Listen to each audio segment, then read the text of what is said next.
Here we go. Lesson 5, we're dealing with slope. So first let's define slope. Slope is the rate of change between any 2 points on a line. So it's that rate of change. How much is that line changing? How much is it increasing or how much is it decreasing? So it's the measure of the steepness of that line. Again, how steep is it? Is it increasing at a rapid rate? Is it decreasing at a rapid rate? How constant is it? So to find slope, we always do our change in y over our change in x. And I'll show you what that means in a minute. But it's basically just a ratio. We write it as a fraction. Change in y, that's our vertical change.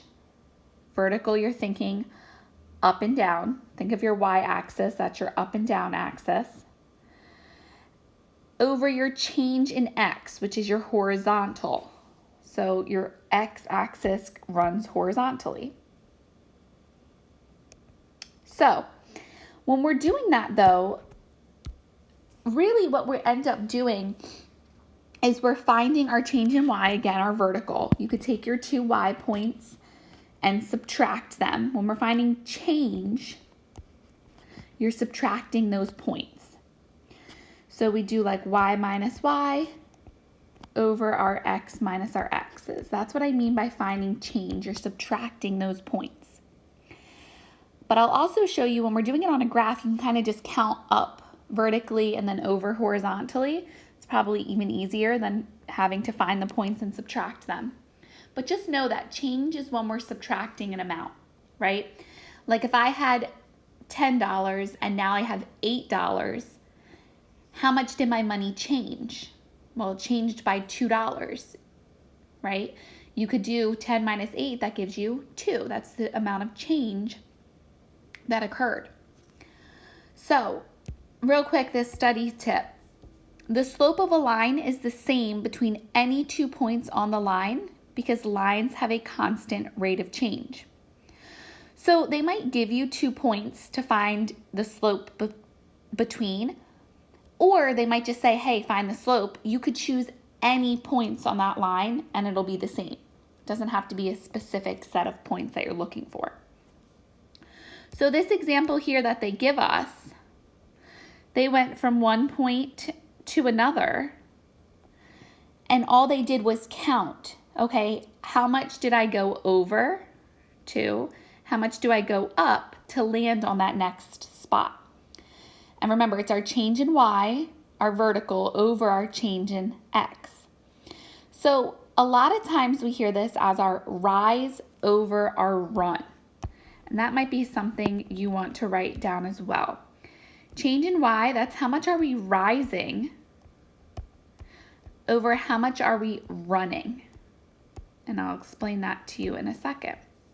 When you get up in the morning, to get out of bed, you have to rise and then you can kind of run back and forth, right? You have to get up vertically before you can move horizontally.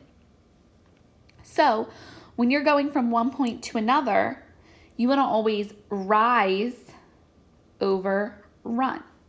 Go up before you can go left or right. So that's something you'll hear us say a lot, rise over run. So let's find the slope of this first example here. All right, in this box, they kind of laid it out for us and helped us with this red and blue color coding.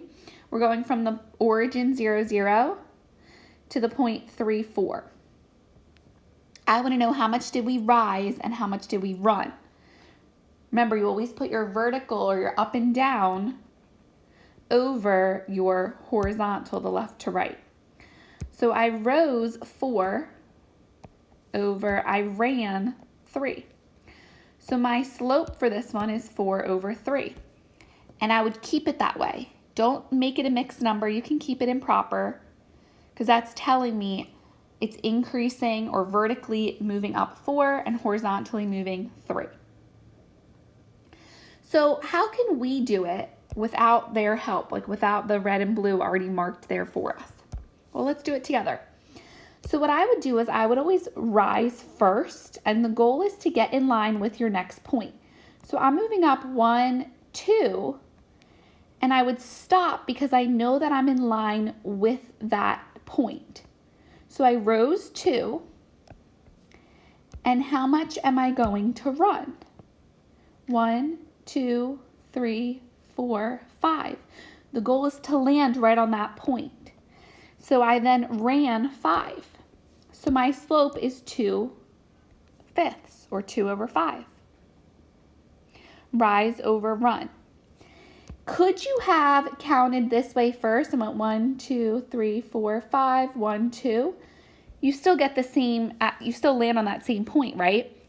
Just remember, it's our rise amount, our up and down, over our run amount.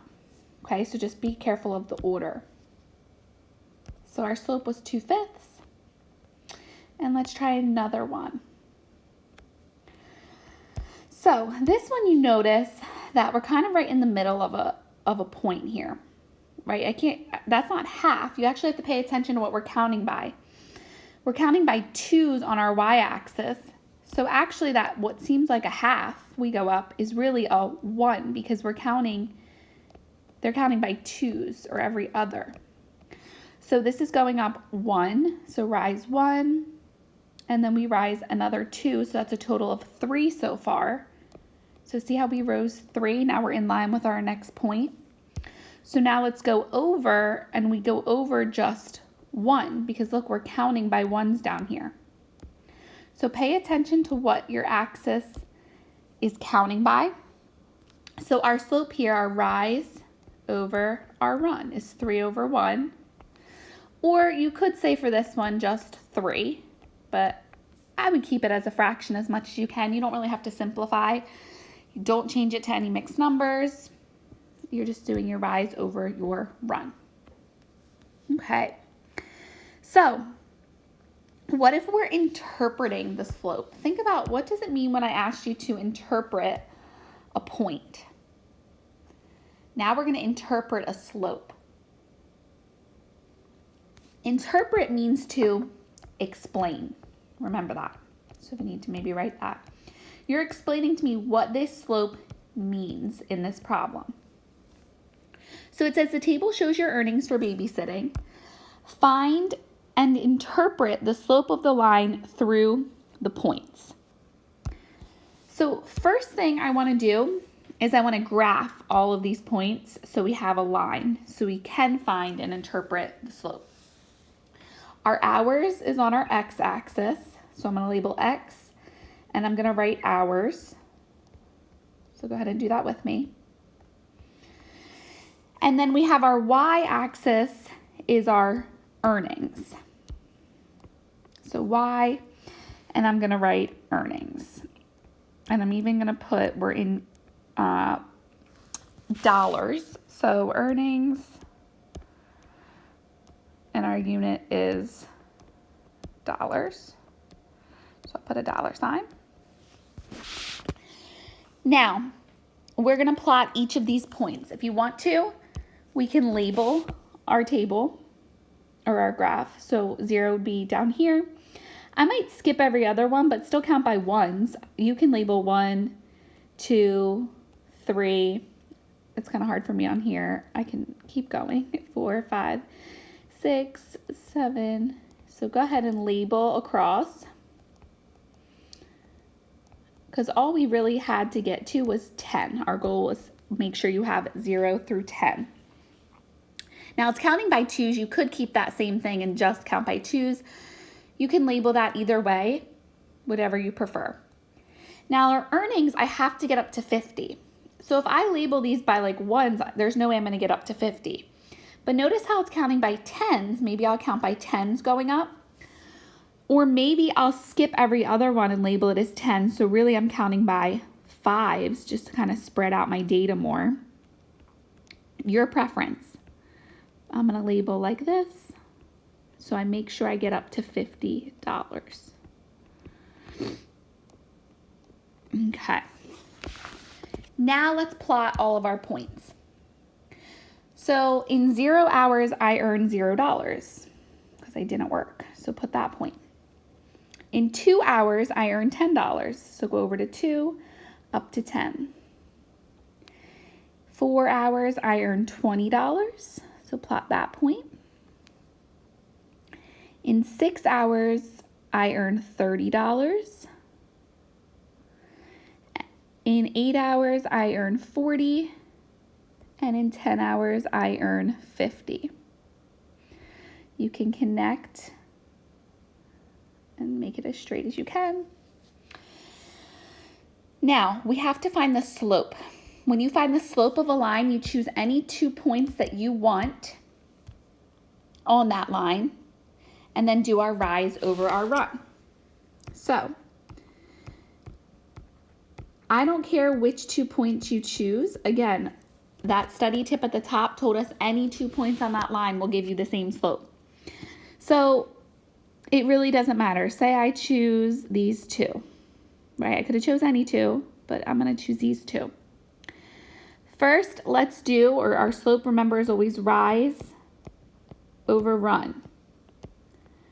Rise meaning going up and down. So let's see, how much do we go up and down to get in level with our next point? Now, mind you, you have to know what you're counting by, right? I skipped every one, which means each tick mark is 5. So I go up 5, I go up 10. Over, I go over 1, 2 to get to that next one. So my rise is 10, my run is 2. So 10 over 2. Now, I don't want to completely make this like a mixed number or anything, but I can simplify when you can. So 10 over 2 would simplify to 5 over 1. So we found our slope. Our slope is 5 over 1. But now I want you to interpret that. Explain to me what that means for this problem. Think about, what does your y values mean in this problem? That's your earnings, which means you earn $5. And what does your x represent? What do we label it as? Hours, right? So you earn $5 per hour per 1 hour babysitting. That's what this slope means, right? You're earning a constant rate when you babysit. So that's interpreting the slope. You're explaining what it means for this specific problem. You earn $5 per hour babysitting.